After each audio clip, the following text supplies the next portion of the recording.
இது தமிழக சட்டசபை தேர்தல் குறித்தான கட்டணம் செலுத்தப்பட்ட விளம்பரம்.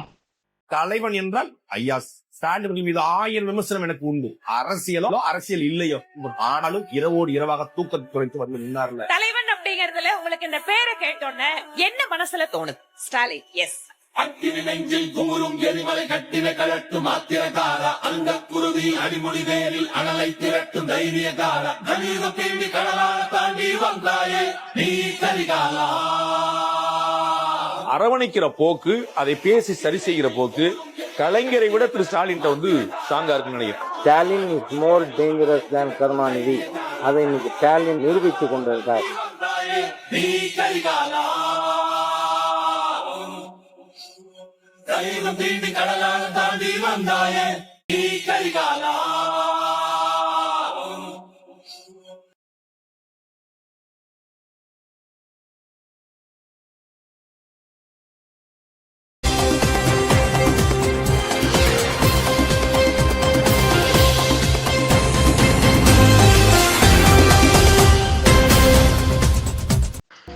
அன்பினர்களே, பாகிஸ்தானில் நடைபெற்ற பேச்சுவார்த்தை தோல்வி கண்ட பிற்பாடு அமெரிக்கா முற்றுமுழுதாக ஹாமஸ் ஜலசந்தியை முற்றுகையிடுவதற்கான பணிகளில் ஈடுபட்டிருந்தது. நேற்று திங்கட்கிழமை மாலை 3 மணி முதல் இன்று செவ்வாய்க்கிழமை அதிகாலை வரையும் ஈரானை சுற்றி 15 போர்க்கப்பல்கள் முகாமிட்டிருக்கின்றது. எந்த நேரத்திலும் அவர்கள் ஒரு நேரடி தாக்குதலுக்கு தயாராகலாம் என்ற நிலைதான் வருகின்றது. ஆனாலும் பல வகையான போலி செய்திகள் நேற்று இரவு முதல் வெளியாகி வருகின்றது. அமெரிக்காவின் 2 போர்க்கப்பல்களை ஈரான் அளித்ததாகவும் ஆதாரபூர்வமற்ற செய்திகள் வெளிவந்த வண்ணம் இருக்கின்றது. அதை இப்ப அடிப்பான்கள் பாருங்கள், யூடியூபர்ஸ். ஈரான் அமெரிக்கா பணிந்தது, ஈரான் அடித்தது, அடித்து விடுவார்கள் பாருங்க நீங்க. ஆனாலும் ஈரான் துறைமுக முற்றுகைக்காக 15 போர்க்கப்பல்களை அமெரிக்கா அனுப்பிவிட்டது. இன்று காலை வரை இருக்கின்றது. ஆக இன்று செவ்வாய்க்கிழமை முதல் எந்த நேரத்திலும் எந்த நிமிடத்திலும் மிகப்பெரிய ஒரு நேரடி தாக்குதல் ஒன்று ஹாமஸ் ஜலசந்தியில் வருவதற்கான மிக அதிகமான வாய்ப்பு இருப்பது நாம் ஏற்கனவே சொன்னோமில்லை. அதாவது ஜலசந்தியில் இருந்து அவங்களோட பந்தர் அப்பாஸ் வரையுமான ஒரு நேரடி மோதல் ஒன்றுக்காகவும் என்று தரைப்படை ஒன்று தரை வழியாக அவர்களது நேவி படை ஒன்று ஈரானுக்குள் நுழைய முயற்சிப்பதாகவும் நாம் தொடர்ச்சியாக சொல்லி வருகின்றோம். அந்த ஒரு விடயத்தில் தான் இப்பொழுது அமெரிக்கா மிகப்பெரிய ஒரு முன்னேற்றம் கண்டு வருவதாக சொல்லப்படுகிறது. ஆனாலும் மிகப்பெரிய அழிவுகளும் சேதாரமும் ஜலசந்தியில் காண முடியும் என்பதை மீண்டும் நாம் எட்டி வைக்கின்றோம். வாருங்கள் அந்த செய்திக்குள்ளே செல்லுவோம். அமெரிக்க மத்திய கட்டளை பிரிவு சென்ட்ரகாம் நேற்று இந்த திட்டமிட்ட முற்றுகையை ஆரம்பித்திருக்கின்றது. அதாவது ஹாமஸ் ஜலசந்தியை முற்றுகை இடுவது என்பதுதான் அமெரிக்காவின் பி பிளான். ஏ பிளான் தோற்று போச்சில்ல பாகிஸ்தான்ல, அதனால் பி பிளான் வந்திருக்கின்றது. அதில் அரேபிய வளைகுடா மற்றும் ஓமான் வளைகுடாவில் உள்ள அனைத்து ஈரானிய துறைமுகங்கள் உட்பட ஈரானிய துறைமுகங்கள் மற்றும் கடலோர பகுதிகளுக்குள் நுழையும் அல்லது வெளியேறும் அனைத்து நாடுகளின் கப்பல்களுக்கும் எதிராக இந்த முற்றுகை பாரபட்சமின்றி அமல்படுத்தப்படும் என்றும் அமெரிக்கா தெரிவித்திருக்கின்றது. அதாவது ஈரானுக்கு கப்பம் கட்டிவிட்டு வெளியாகிற எண்ணெய் எடுத்து செல்கின்ற கப்பல்களை தாக்க போகின்றது அமெரிக்கா. அல்லது பிடிச்சு கொண்டு நீங்க எங்களுக்கும் கப்பம் தாங்கன்னு கேட்கலாம். ட்ரம்ப் அதை பின்பற்றி உடனடியாக அமலுக்கு வரும் வகையில் உலகிலும் தலை சிறந்த அமெரிக்க கடற்படை ஹாமஸ் ஜலசந்திக்குள் நுழையவோ அல்லது வெளியேறவோ முயற்சிக்கும் அனைத்து கப்பல்களையும் முற்றுகையிடும் செயல்முறையை தொடங்கும் என்றும் நேற்றே அறிவித்து விட்டார் டொனால்ட் ட்ரம்ப் அவர்கள்.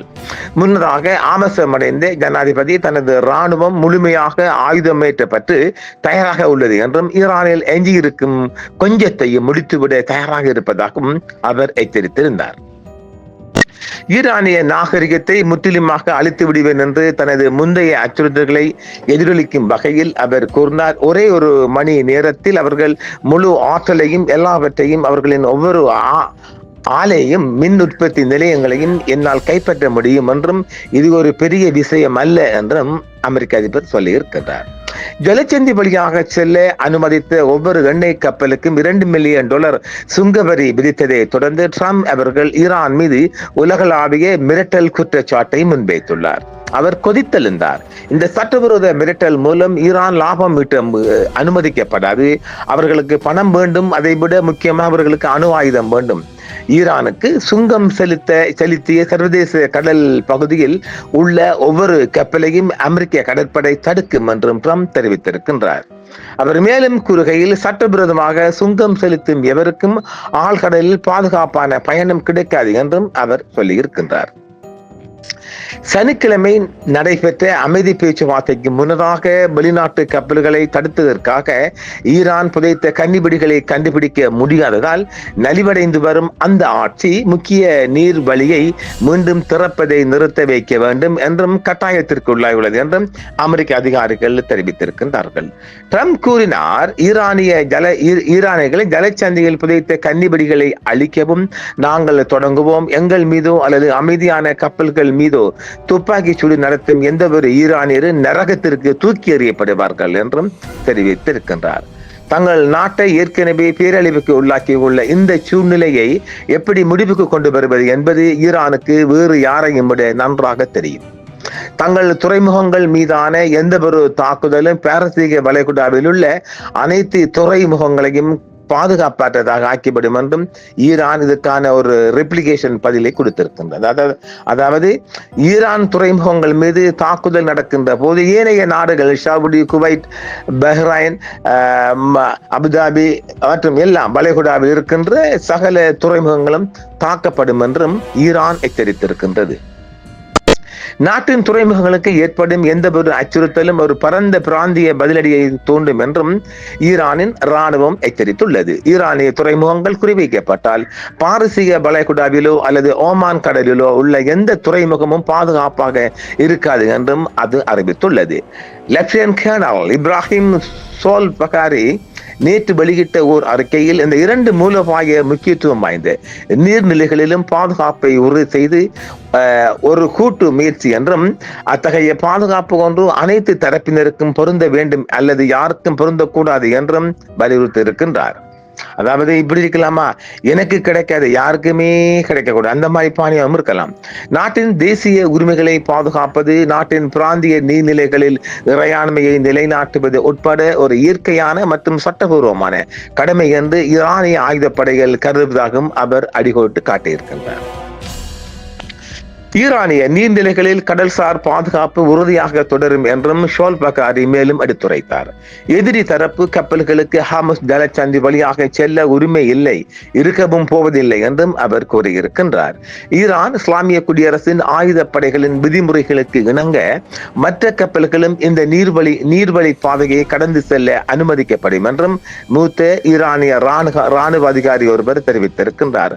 தொடர்ந்து நிலவும் அச்சுறுத்தல்களை கருத்தில் கொண்டு தற்போதைய நெருக்கடி தீர்க்கப்பட்ட பின்னரும் கூட ஹார்முஸ் நீர்வழி பாதையை கட்டுப்படுத்த ஈரான் ஒரு நிரந்தர வழிமுறையை செயல்படுத்தும் என்றும் அவர் குறிப்பிட்டார். சர்வதேச கடல் பகுதியில் கடல் வழி போக்குவரத்தின் மீது அமெரிக்கா விதித்துள்ள கட்டுப்பாடுகளை அவர் சட்டவிரோதமானவை என்றும் கடற்கொள்ளை செயல்களுக்கு இணையானவை என்றும் அவர் விவரித்துள்ளார்.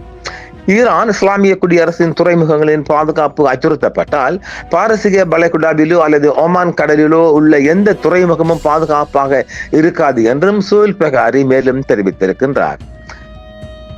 ட்ரம்பின் அச்சுறுத்தல்களை மிகவும் அபத்தமானவை மற்றும் நகைப்புக்குரியவை என்று நிராகரித்த ஈரான் கடற்படை தளபதி அப்பகுதியில் உள்ள அமெரிக்க கடற்படையின் ஒவ்வொரு நகர்வையும் ஈரான் ராணுவம் உன்னிப்பாக கவனித்து கண்காணித்து வருவதாகவும் அவர் கூறியிருக்கின்றார்.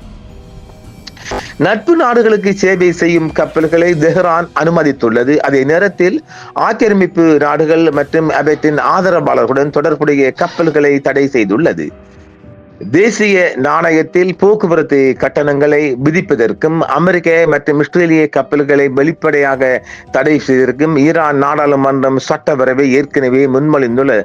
அதாவது ஈரான் என்ன சொல்கின்றது என்றால், அமெரிக்க இஸ்ரேல் ஆதரவு கொன்ற நாடுகளின் கப்பல்களை தவிர ஏனைய நாடுகளின் கப்பல்கள் ஈரானின் பாதுகாப்புடன் பயணிக்கும் என்றும் ஈரான் ஏற்கனவே சொல்லி இருக்கின்றது. ஆனால் இப்பொழுது அவைகளை தடுத்து, அதாவது ஈரானுக்கு கப்பம் கட்டிவிட்டு செல்கின்ற கப்பல்களை தடுத்து நிறுத்துவதற்காகவே ஹார்முஸ் ஜலசந்தியிலிருந்து சர்வதேச எல்லை பக்கமாக அமெரிக்காவின் 15 போர்க்கப்பல்கள் நேற்று மாலை முதல் இன்று அதிகாலை வரை நிறுத்தப்பட்டிருக்கின்றது.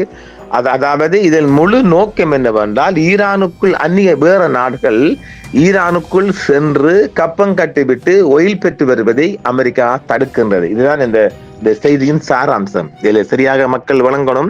இப்ப இவங்க ஈரானுடைய மோதலுக்கு அப்பால் ஈரானிடம் $2 மில்லியன் கப்பம் கட்டிவிட்டு வருகின்ற கப்பல்களை இவங்க முற்றுகையிடுற ஒன்று அதை சீஸ் பண்ணி அமெரிக்கா பக்கம் இழுத்து செல்லலாம். இதுவரை நடக்கலையா? அல்லது அதில் இருக்கின்ற எண்ணெயெல்லாம் இருக்குது, அந்த ஒயில இழுக்கலாம். அந்த ஒயில இழுத்து அவர்கள் சார்பான நாடு இருக்குத்தானே, இப்ப குவைட்டுக்குள்ள எல்லா நாட்டுக்குள்ளேயும் கட்டாருக்குள்ள அவங்களோட பேஸ் இருக்குத்தானே, அந்த பேஸ்ல இழுத்து கொண்டு வச்சுக்கிட்டு அந்த ஒயில சூறையாடலாம். இது எப்படி பகல் கொள்ளை ஒன்று எனக்கு கப்பம் தாங்க, நீங்க கப்பம் கட்டி விட்டு வாரத நான் சூடைய அரப்பனேன். நல்லா இருக்கா?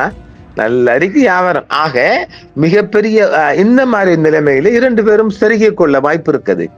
ஈரான் நேவியும் அமெரிக்க நேவியும் இந்த இடங்களில் மோதிக்கொள்ள வாய்ப்பு இருக்கின்றது. இந்த மோதல் எந்த நிமிடமும் எந்த நேரத்திலும் நடக்கலாம். இதைத்தான் உலகம் பயந்திருக்கிறது. இப்ப இந்தியா எடுத்துக்கொள்ள, இந்தியா இப்ப 3 கப்பல் ஏற்கனவே போயிடுச்சு. இப்ப இந்தியா இல்லாம வேறு நாட்டு கப்பல்கள் எடுத்துருச்சு போகக்குள்ள ஈரான் போர்டருக்குள்ள இந்த போர்டருக்குள்ளே தாக்குதல் நடக்க வாய்ப்பு இருக்குது, பறிக்க வாய்ப்பு இருக்குது, எரிய வாய்ப்பு இருக்குது. இப்படி ஏராளமான விடயங்கள் நடந்தேற வாய்ப்பு இருக்குது. பார்ப்போம். இன்று முழுவதும் ஜலச்சந்தியில் போர் வெடிப்பதற்கான ஒரு சூழ்நிலையாக இருக்கின்றது.